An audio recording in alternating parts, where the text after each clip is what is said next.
Well, good morning everyone and welcome to Hawaii.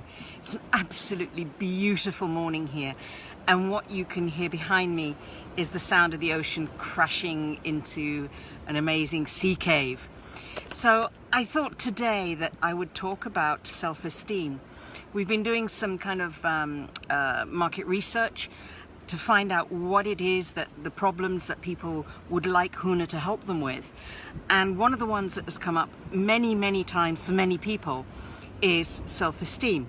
So I thought today in this short talk, I'd talk a little bit about this and what from a Huna perspective you can do in terms of developing your self-esteem. Huna's very clear. There are three things you need to know about yourself: where you came from, where you are now, and where you're going. So where you came from, where you were born, your history, your family history, where you are now, where you are right now, and sometimes that's literally where you are physically, like right now. I'm here in Hawaii sitting on a sea cliff. And where you're going, your vision for the future. What's your vision for the next 5 years, the next 10 years? And how do you want to get there? Because self-esteem is very much about knowing who you are. And it's difficult to know who you are if you don't know where you've come from and you don't know where you're going. The late great John Kaimikawa, who was one of our teachers, he used to talk about pono. Pono is being about right with yourself, right with the universe, right with the planet and everything on it. And John used to say that to be truly centered in flow, pono, you need to be pono in all directions, and particularly pono with yourself, pono with who you are. Know who you are. I think for many of us in the West, we lose the sense of knowing who we are. And some of that comes because we don't have a clear sense of purpose. We don't have a clear sense of direction.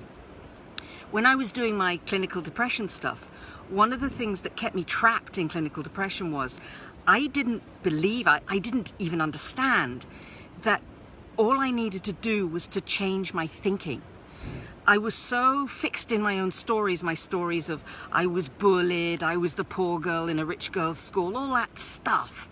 I had a fiance who was a compulsive liar, all that stuff. I was so fixed in it that I let my past, I let my who I used to be trap me and hold me in that space. So I couldn't really step into who I am.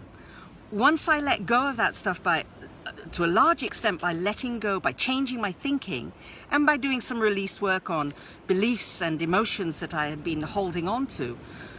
Once I did that work, then it became possible to step into me as I really am.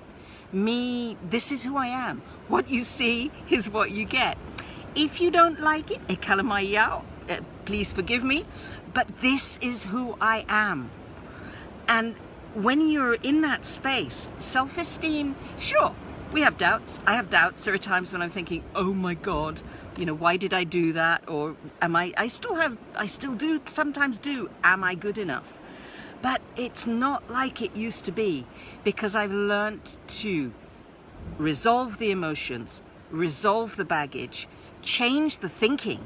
That's been absolutely critical. Change the thinking.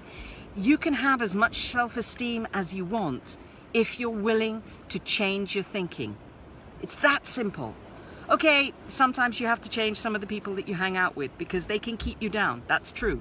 But it's that simple. So that's my video today. That's my talk for today. I hope you enjoy the sound of Hawaii, and I look forward to talking to you very soon again.